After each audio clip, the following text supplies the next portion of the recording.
Hello everybody, Lisa here. Welcome back to my channel and welcome to my weekly deck reviews. So before I jump into this week's reviews, I'm kind of toying with the idea of changing the format of this weekly video a little bit, giving a brief overview and then maybe doing more detailed separate videos for each deck that I'm reviewing.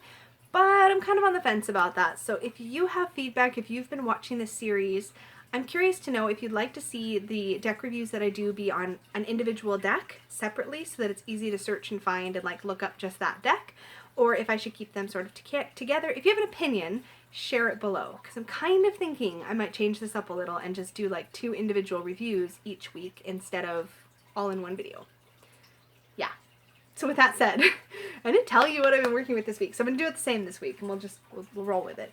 So the tarot deck I have been working with this week is the Sasuraibito Tarot by Stasia Burrington. Sasuraibito. This deck, I was a little worried for my mom's tarot, you guys. And to be honest, like, this deck is really, really good. And probably the first deck, other than the Mons Tarot and Osho Zen, that I feel like I could pull for anything at any time. It's right up there. This deck is, for starters, beautiful. The gloss puts some people off, and I will tell you that it is glossy, but it's very like slidey or slippery, like in a good way. Like it doesn't slide around when I put it down on the table. It doesn't start like crawling around like some decks do, but it's so beautiful to shuffle. I get such a good mix every time. The back feels a little bit less glossy than the front. I would say this is somewhere between, well, it's pretty glossy. The 8 of Cups is stunning in this deck, by the way. Holy cow. So is the 10 of Swords. Basically, I love every card in this deck. I should just stop right there. I really do. I don't think there's a card in this deck that I dislike. They all talk to me. I've had a really easy time connecting with the messages in the cards. I felt like they read well on a variety of topics. My daily draws were out of this world. The world card came up for me twice this week, so that was a non-intended pun. But even the cards that feel just a little bit more pippy, as some of the wands do, which I haven't come up with one yet, as I'm showing you. Some of the wands feel a little bit pippy. Let me see if I can find one. Okay, this isn't even that bad, but even these, like, I feel like they're just very chatty, and there's so much bright color in the images that I have no problem at all connecting. And I found that color for me in decks is very, very important. I need, like, saturated color when I have color. I find I don't do as well with washed out looking decks. I don't know how else to say that. Not washed out, but really pale decks don't excite me the same way that bold, vivid colors do. And this deck is full of bold, vivid colors. There's another pippy one, but I still totally get this card. The guidebook, which I read before I even started working with this deck from cover to cover, is actually really good. It's not long. It's thin, but the words are chosen well. Sometimes you'll get a thin guidebook and the messages will be short, but they leave you wanting. This doesn't. These messages all are so good. There's only 62 pages, but it's so good. Like, the words that are chosen are just really, really good. So I haven't finished this guidebook and gone, oh, I wish there was more. I feel like I got what I needed to get out of every entry. So, and there's some really cool perspectives in here that are a little bit different from what I'm used to, and I love that. I feel like you could easily pick this deck up and read with it immediately if you are fairly comfortable with Rider-Waite-Smith's system. I can't speak for other systems making that transition, but I just feel like there's so much emotion in these cards and so much personality. Like, I really get that this Knight of Pentacles has just been working and he's taking a bit of a break and he's really hot. I mean, there's literally a sweat droplet on him. But the images are so smart. And, like, I love this Ace of Cups with this, like, overfull cup of tea. That was another one of my daily pulls. I love this Knight of Cups. Like, he's exactly like how I would imagine a Knight of Cups to be, like a poet, a romantic, somebody who's really thoughtful and introspective, and I get so much from this deck. I mean, Ace of Swords. Gorgeous. Cutting through that clarity. This Justice card is really cool, and there's a reference here to the Sword of Damocles. I probably said that wrong, which I then Googled and read about, and I'd heard the story, but I'd forgotten. And that's a really cool aspect to Justice that I really, really enjoyed reading about. yeah, I've got no... The court cards are amazing. I adore the pages. Well, all the courts, really. I'm trying to think if there's anything here. Yeah. I pulled some cards for people with this deck on Tuesday, I think I did. Last week I said I did it on Tuesday, and I'd really done it on Monday. But this week I did a short live on Tuesday, and I did pull a few cards for people. Oh, that's what I did. I did a choose a card reading. So I did the thing where I had 3 different piles of a tarot and an oracle, and people could pick which pile. I did this in a live, and it's also rewatchable. And then you pick your card. I also did a pre-recorded video this week with that choose a card style reading as well. I have nothing at all bad to say about this deck. I will say that may be kind of not true. There was one thing that happened this week. So my King of Cups, for some reason, let's see if this will show up on camera, the gilding is like off my King of Cups. Now I don't know if that was like at the back of the deck, and then when the plastic wrap came off or something that it got flaking, but there's like a bit of white. There you go. You can kind of see it. See there? Now, I know it's the King of Cups because I was like, which card did that happen to? And I was trying to figure it out. So now I've noticed that if I pay too close of attention when I'm shuffling to like, oh, that's the King of Cups as I'm shuffling, I'll almost always draw the King of Cups. So I have to be kind of careful to not notice it too much. So that's kind of a bummer because this gilding doesn't feel like the glittery kind that would flake. And I don't see any other real obvious signs of wear on the rest of the gilding, but just that one card on the side, I don't know what happened. But to be fair, I rifle shuffle my decks. I rifle shuffle them on a hard surface typically, and a lot of times I will do my bridge on the side, so I will bridge this way instead of this way, and then tap it back on the table. So like, my decks take a bit of a beating, and I don't mind if things like that happen, and as they break in, gilded decks typically do chip or flake on me over time, at least a little bit, but everything else is perfect, so I think I might have just done something, scratched it or something, I don't know. But that's the only thing. These cards do feel like they will just hold up forever. The cardstock feels very, ooh, I dropped it, very flexible, but also sturdy, and yeah, I just... love, love, love, love, love, love, love.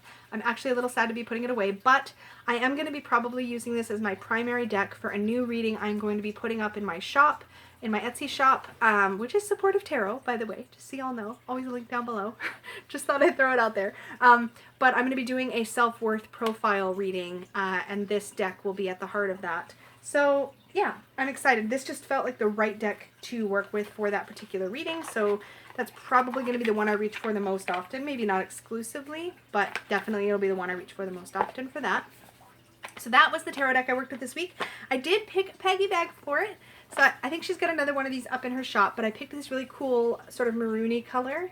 I just thought it accented the deck really well, so I'm pretty pleased with that matchup, actually. The Oracle deck that I have been working with this week is the lovely Amethyst Oracle. And this is by Bott. That's the box. It's just a regular tuck box, but I gotta say, I've probably said this before, if I'm gonna have a tuck box, let it be the kind that folds back a little further than the very top and has a thumb hole so that you can just easily pull your cards out. I love that. And also let it be a tuck box that has a little wiggle room so that you're not like wrecking it every time you try to open or close it. Anyways, this deck has actually been really amazing and smart next to the Sasuraibito tarot, but also just on its own. I feel like I've gotten really powerful messages from these simple images and these really intelligently chosen keywords. And I feel like the images, I don't know how to say this right, the images themselves and the keywords together are both very, very, very expansive, which lets me really tap into my intuition. This card still makes me so happy. Really tap into my intuition and get what I need to get from the image for that particular reading or that particular context. I think it's just been really cool for me that way. So yeah, this was a pleasure to work with, and I can't wait to pull it out again. I think it's got like a fresh, modern, spacious feel to it that just is relaxing to look at and also just gives me so much to work with. So I really, really, really enjoyed that. And this one I also got a Peggy bag for her. Poor Peggy. She makes new bags, I steal them. She makes more new bags, I steal some more bags. I am very, very lucky, and I know it. But this is the bag I chose for this deck, which I thought was just a perfect matchup. So I am very pleased with that as well. So 2 thumbs up on both my decks this week. They were both really, really good. Then I have... Sorry, my phone is still on and I don't want it to die. So the reading cloth that I worked with this week is this one. You never saw this side on my Instagram because I worked exclusively with the purple side here, this like purple crushed velvet material. And yeah, it was a great backdrop to the bold colors of the Sasuraibito and the clear imagery of the Amethyst Oracle. It worked really good behind my readings. I loved it. Also, I'm spoiled and I have many, so I like to rotate them. But I really enjoyed working with this one this week, and I have a new one for next week. I've been bugging Peggy for this one because she's had the fabric for a while. So I'm going to show this now because I already started talking about it, and then I'll talk about the decks I'm working with next week. You guys. So some of you may remember Peggy and I did like a live Q&A, like Peggy Q&A type thing, and showed this fabric off. And it was a panel, so it was just like these really cute scenes with owls. There was a few of them. And she backed this one. First of all, she did the edge stitching in this really cute like leafy pattern, which is probably one of my favorite fancy stitches that she does. And then the back is this gorgeous like red. It's actually a little bit more pinky red than the camera's sort of making it look. It's kind of more like this than a... It's like if this color of this thing back here and like red, like had babies. So it's more pink than it's showing up on camera, but it's beautiful on the back, beautiful on the front. I love, love, love, love, love it. So this is going to be behind my readings this week, if I post on Instagram or whatnot. Decks. Okay, so there's a bit of a story behind the tarot deck that I'm going to be working with. So I apologize that this video has gotten long, but there's a story. Beautiful Creatures Tarot. This is the 2nd edition. So this was a deck that was like teetering between my wish list and my things I don't want to buy list. And partly because I wasn't sure if all of the faces throughout an entire tarot deck were going to work for me. So it'll be interesting to see what this deck is like to work with this week, because I will be working with it exclusively. Partly, for the price, I think this deck was almost $40 Canadian brand new. I did not pay that. The reason I ended up with this deck is because I found somebody local that was selling this off at about half price, and it is basically brand spanking new. The book hasn't even been cracked open. Like, she hadn't used this deck at all. Like, the spine is in perfect condition. I cannot wait. I've done a flip through and I've organized all the cards because whenever I pick up decks secondhand, such as it is, I always like to make sure that everything is there. So I've already done that part. It is in one of these like awkward 2-part boxes. Ugh, sorry, I gotta get my other card out that fell. Oh my gosh, things are going anywhere. One of my little cardboard pieces fell out. I don't like these. Like, Schiffer, stop doing this with the double deck. Like, it's nice to have a hard box, but can you work it out so that we don't have this weird thing? Or can you, I don't know. I hate splitting the decks in half like that. But anyway, so where are we at here? I think we're here. This deck in the 2nd edition is matte, but check out the edge. Okay, now I will admit, this was a huge part of the appeal to this deck because I've never seen a purple gilded deck before, and that's just my heart. But these are actually matte cards, and the artwork really is beautiful. I did watch several walkthroughs and flip-throughs of this deck before deciding to purchase it, and I think it's the change to the 2nd edition that helped me make the decision, partly because the images aren't quite immediately like Rider-Waite-Smith or anything like that, but there are keywords, and I really love Jasmin Becket-Griffith's art. I wasn't sure how it would read for me in a tarot or an oracle deck because I was worried about the sameness of the faces in the characters, but I think that if I'll find out this week, but I really wanted some of her art in my collection. I really did. So this is the one I'm going to try to work with. We shall see if we get on. I do love this Page of Cups. Like, she just has so much dreaminess.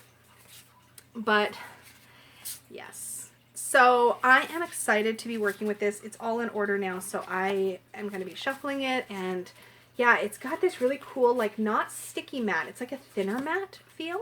So it's probably like, I don't know what GSM that is, but I'm not going to even try. But it does feel, it doesn't feel like as thick as a matte, like my Everyday Enchantments feels a little thicker of a matte cardstock. This has more give. And I did sample shuffle before I sorted these out into their respective piles, and it shuffled really, really nicely. It's a nice size too. It's a little bit chunkier. So yeah, we will see how it reads. I'm really excited. I've got to find a Peggy bag for it now. So that's my goal. The Oracle deck that I'm going to be working with this week is the Animal Kin Oracle by Sarah Wilder. This is the mass produced version. So she did, I think this was originally was a Kickstarter, and I have to say, I went back and looked at some of the walkthroughs and stuff when this deck first came out in the independent version. I like the mass produced better from what I saw of the images online. This was a purchase because of Minty Green Mama, whose channel I will link down below. She had done a walkthrough of this deck. This is like my dream animal deck. Like, I thought the Jody Bergsma deck was going to be it, and I still do love the Jody Bergsma deck. And small update, the warping thing, that weird thing it was doing, it's not doing anymore. I do have a video coming up on my channel, I think later when I can get it all put together, that compares animal decks. But, and talks, there's a full walkthrough of this deck in there. But I'm so excited to actually be working with it. I love all the color. Every single card has a slightly different border, which makes the borders feel like part of the card and part of the artwork. Normally I would not be a fan of such giant borders, but they're just, the color is something you can really work with. The animal has the name of the animal, which I appreciate, as well as a single keyword that is an expansive keyword. So this ticks all of my boxes. Oh, and not only that, but there are suits. So there is earth, air, fire, and water, as well as spirit, represented by a set of animals. And this is not a small deck. There are 65 cards in here. So lots of animal energy to work with. The backings are beautiful. The only thing I'm torn on is whether or not to edge the deck. Because while the backings have this beautiful, like, gorgeous blues and greens and purples, the fronts are literally every single card is different, and I don't know if I would want to have anything wrap. What do you guys think? Do you think I should edge this? And if so, what color would I edge it in? Inquiring minds want to know. Do you have an opinion on this? Tell me down below. But yeah, I'm excited to work with this. I don't know how well the art of this deck and of this deck will go side by side. They're not very synergistic feeling at all to me, so whatever.